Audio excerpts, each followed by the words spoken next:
Welcome to This Week in Hastings Headline History, where we take a look back at what was making news in Hastings and St. Johns County, Florida, over a century ago. In this podcast, I'll share with you a few of the stories directly out of the pages of the Hastings Herald, which was published weekly in the early 1900s. So sit back and enjoy as I share with you a few of the stories from January 1920. Moonshiners gave sheriff's deputies a merry chase before being caught. A capture of considerable importance was made early Wednesday morning when Town Marshal Charles E. Green arrested two alleged moonshiners who had already run down a party of sheriff's deputies with whom they'd had exchanged shots. Marshal Green made the arrests in Hastings shortly after 5 o'clock in the morning and without assistance. The men arrested are T.W. Blount and M.W. Blount of Nashua, Putnam County. According to the charges against them, they left their home early Wednesday morning with a big automobile loaded with shine and headed for Jacksonville. While crossing the bridge at Dunn's Creek, they encountered two deputies who had been placed there by the sheriff of Putnam County to apprehend them. The men refused to heed the orders of the deputies that they stop their car, but threw on more speed and attempted to run the deputies down, at the same time opening fire with a revolver. One deputy was run over, but was not seriously hurt. Following their adventure on the bridge, the men cut off the lights of the car and headed in this direction at increased speed. Disaster overtook them while rounding the curve where the road crosses the railroad tracks just north of Orange Mills, and their car turned completely over, righting itself, but not before it had been damaged beyond use and the cargo ruined. The pair then proceeded on foot to Hastings, where Marshal Green, who had been warned of their approach by a telephone call from Putnam County, was on the watch for them. He placed them under arrest without trouble. Marshal Green then went to Putnam County, where he was joined by Sheriff Hagan and some deputies. They proceeded to the home of the men to discover it in flames. Evidence is said to have been procured proving that T.W. Blount had instructed his wife to saturate a room in the house with kerosene and to set fire to the place. The house was destroyed, but without damaging seriously the evidence the fire was intended to remove. This evidence, in the form of 21 barrels of beer, was but slightly damaged and was seized by the sheriff. Other evidence, among which what is said to be the largest still ever taken in this section of the county, was fished out of the river where it had been sunk. Following the fire, Mrs. Blount was arrested by the sheriff and is charged with arson. Hastings takes first step toward better school. The election held Tuesday to decide whether the present Hastings School District should be abolished resulted in an overwhelming victory for those who favored its abolition, the result standing 62-1 in favor of wiping out the district. This first success merely paves the way to a real contest which will come later. Two more elections must follow before the children of Hastings District can be housed in a school building that is not a daily menace. The first of these elections will consist of 3 items. First, to create a new and enlarged school district. Second, to elect a board of 3 trustees. And third, to fix the millage of necessary taxation. Opposition is expected at this election from some residents now in the district who feel that their incorporation into it would be a cause of additional expense, and from others not personally interested in school matters. It is probable the second election cannot take place until sometime in March. No flu epidemic in this part of the state. Because of the outbreak of influenza in Chicago, New York, and other parts of the country, Dr. Ralph Green, state health officer, has issued an urgent appeal to all parts of the state that extreme caution be adopted to prevent a recurrence of the disease in this section.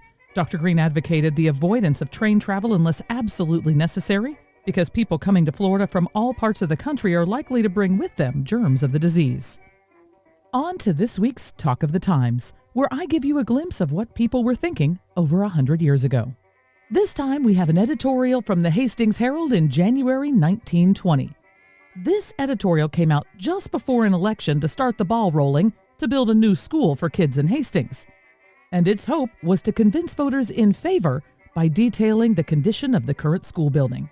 While the vote made back then doesn't really impact us now, it is fascinating and a bit scary to know the condition of the school the children in Hastings were attending 100 years ago.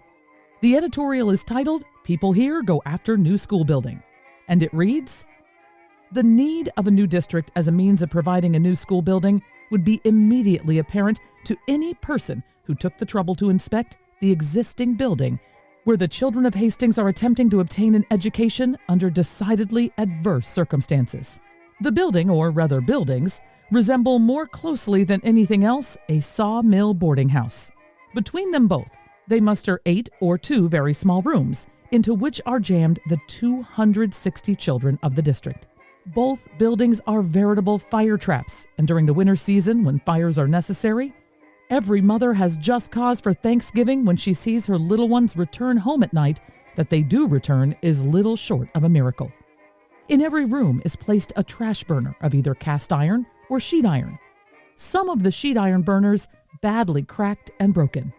All of them are set much too close to the wall. One is set in an angle of the wall barely 5 or 6 inches from the sheathing, unprotected by backing of either asbestos or sheet metal. Behind nearly every stove are warped or blistered plates where excessive heat has affected the sheathing or plastering. Behind 2 of them are charred spots where fires have started at some time in the past. Behind some of them, it has frequently been found necessary to use water to keep the woodwork from taking fire. The main building is old and as dry as cinder. The fire escapes which have been provided are insufficient, especially on the second floor.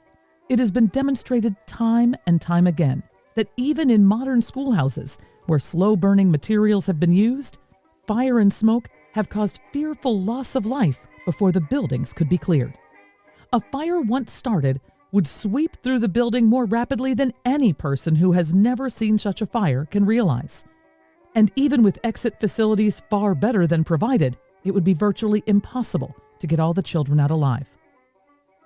The small building where are housed the pupils of the first and second grades was formerly a stable.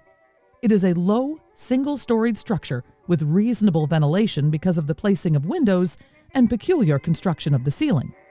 As a fire trap, it would act as efficiently as the larger building. It has one door where the pupils would jam because of its location, where 2 streams of children would approach from different directions. The windows through which larger children could escape would be virtually useless for the children housed here. Approximately 60 or 70 are pupils in that building with its 2 rooms and 1 door. A room at the end, not connected by a door with the main building, is used as a room for music instruction. In it is a sheet trash burner set close to a wall from which pitch is oozing beside the stove. The sanitary provisions of the school can best be described somewhat inelegantly as rotten. The toilets are filthy and are of such a nature it is impossible to keep them clean. Odors from them are to be encountered in nearly all parts of the grounds, and even in the main school building itself, one sanitary drinking fountain in the main building serves the entire school. In short, the entire building and equipment from start to finish is a disgrace to a town of the standing of Hastings and should be done away with at once. It is up to voters to decide on Tuesday whether or not this first step should be taken to provide for the children of this town with a building where they can learn properly and without being constantly exposed to serious menace from fire. I hope you enjoyed this week's edition of Hastings Headline History. This podcast was brought to you by Presenting the Past, bringing history back to the present through historic presentations and the sale of treasures from days gone by. This episode was written and produced by me, Michelle Murillo, with the aid of vintage copies of the Hastings Herald. Now it's time for this week's musical memory, where we listen back to a song that everyone was listening to 100 years ago.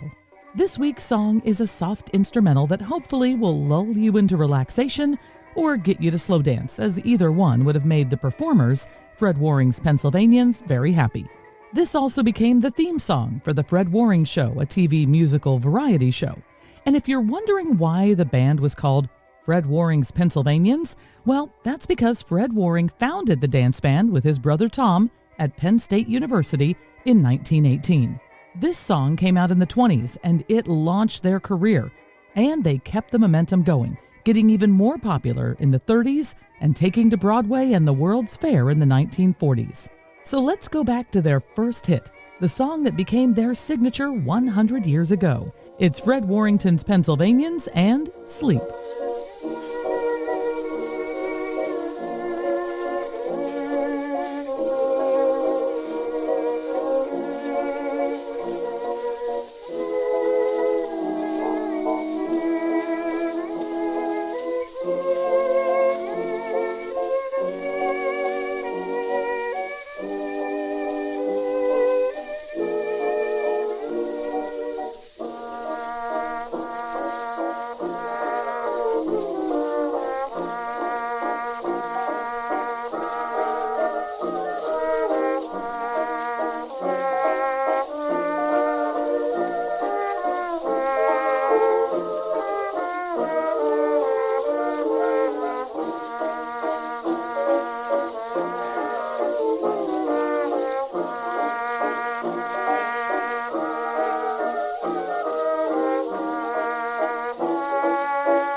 steaming